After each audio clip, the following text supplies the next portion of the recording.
साहिल जी, राधे राधे महाराज जी। महाराज जी, जाने अनजाने में अगर आपने किसी का दिल दुखाया हो और कुछ गलत कहा हो और आपने उस अपराध की बहुत बात अनेकों बार माफी भी मांग ली हो, लेकिन सामने वाला व्यक्ति आपको माफ ना करने और पुरानी बात उससे कोई फर्क नहीं पड़ता। उससे कोई फर्क नहीं। यदि आपने गलती मान ली है, कोई ऐसी दुखद क्रिया, दुखद वार्ता हुई, तो आपको बड़ा पश्चाताप हो रहा है, आप उससे क्षमा याचना कर लिए, इसके बाद वो क्षमा नहीं करता, कोई फर्क नहीं पड़ता। वो न क्षमा करे, मालिक क्षमा कर दिया। आपके हृदय में जो जलन हुई, जो पश्चाताप हुआ, वही उसका प्रायश्चित हो गया। वो क्षमा ना करे अपने द्वेषवश, तो जलता रहे, उससे कोई फर्क नहीं पड़ता। आपको वो क्षमा हो गया, भागवतिक विधान से क्षमा हो गया। यदि हम हृदय से मान लिए तो क्षमा हो गया। उसके क्षमा करने ना करने से कोई फर्क नहीं पड़ता। क्योंकि वो अगर द्वेषी पुरुष है, तो अब आप बार बार नमन कर रहे हो, बार बार क्षमा मांग रहे हो, नहीं तो अपना भोगे, आपका क्षमा हो गया, क्योंकि आपने हृदय से प्रायश्चित मान लिया। और व्यवहार में अगर कोई निकट संबंधी हो तो फिर व्यवहार कैसा रखना चाहिए? प्रिय, अपनी तरफ से प्रिय व्यवहार रखना चाहिए। वो कटुकरे करने देना चाहिए, अपनी तरफ से प्रिय व्यवहार रखना चाहिए।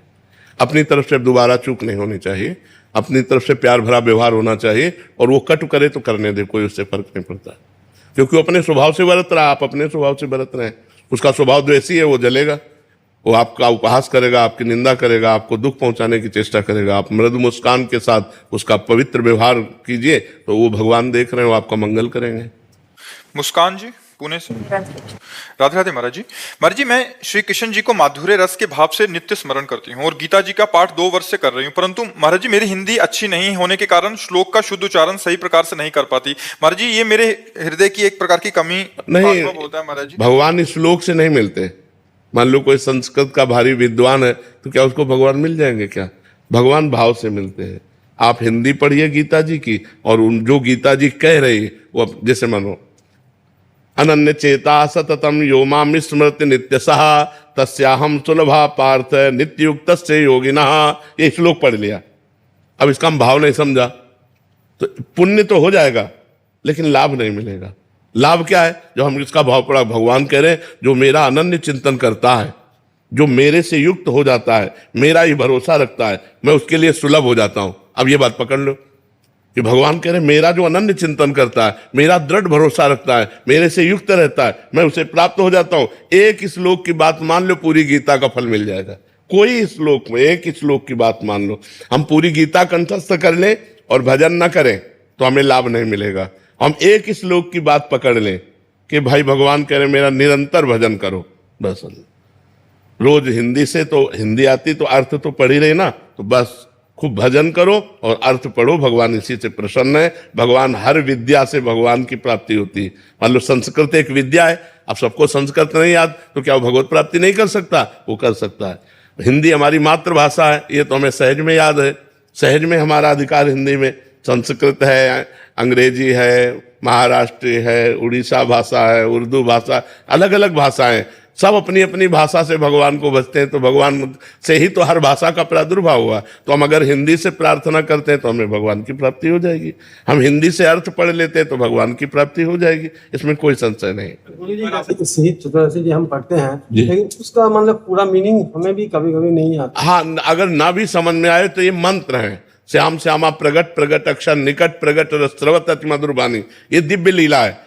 गीता सिद्धांत है, सिद्धांत समझना आवश्यक है, और लीला गायन की जाती है। गायन करने से धीरे धीरे लीला चिंतन बनने लगेगा। अब जैसे चतुरासी जी का 45वां पद है, आवत श्री वृषभानु दुलारी, आवत श्री वृषभानु दुलारी, रूप राशि अति चतुर शिरोमणि, अंग अंग सुकुमारी। अब इसका हम जैसे भाव जब चिंतन बनेगा, और उसके चिंतन में दिखाई दे रहा कि श्री जी आ रहे हैं, आवश्य वृषभानु दुलारी, लाडली जी महाराज पधारे, कैसे रूप की राशि है और चतुरता की सीमा है, अंग अंग से सुकुमारता टपक रही है। जब गाते गाते ये रूप झलकने लगेगा तब रंग आ जाएगा। अभी हमको केवल गायन करना है, गान करने मात्र से ही हमारा परम कल्याण हो जाएगा। अगर हम 84 जी का गान रोज करते हैं तो 84 लाख योनियों में नहीं जाना पड़ेगा। छुट्टी 84 भ्रमंते निरखय जुगल किशोर, निर्खय जुगल किशोर भोर और रैन न जाने, पिए रूप रस मत भयो कछु मन नाने। प्रेम लक्षणा भक्ति हो यही आनंदकारी। यदि चतुरासी जी का गान करते हो तो प्रेम लक्षणा भक्ति प्रकट हो जाएगी, प्रिया प्रीतम के दर्शन हो जाएंगे, 84 लाख योनियों से मुक्त हो जाएंगे और लीला में प्रवेश हो जाएगा। करते रहिए, वर्षों समझ में नहीं आएगा, वर्षों, क्योंकि बहुत ऊंची रस की स्थिति के पद है ना, वो धीरे धीरे समझ में आएगा। महाराज जी आपने एक और समाधान बताया था, जैसे हम पाठ करते हैं यहाँ रसिक पदों का पाठ करते हैं संस्कृत में, तो लास्ट में 2 मिनट या 4-5 मिनट राधा नाम कीर्तन या करने से भी त्रुटियों का शमन और अपराध माफ हो जाता है। हाँ, बिल्कुल बिल्कुल। यदि अक्षरम पदम भ्रष्टम मात्राहीनम चयत भवेत, यदि अक्षर में मात्रा में पद में जो त्रुटि हो गई, नाम संकीर्तन करते ही उसकी पूर्ति हो जाती है। तो हम हर पाठ के बाद 2-4 बार तो नाम संकीर्तन करें हैं, जय जय राधा वल्लभ श्री हरिवंश श्री वृंदावन श्री वंचन।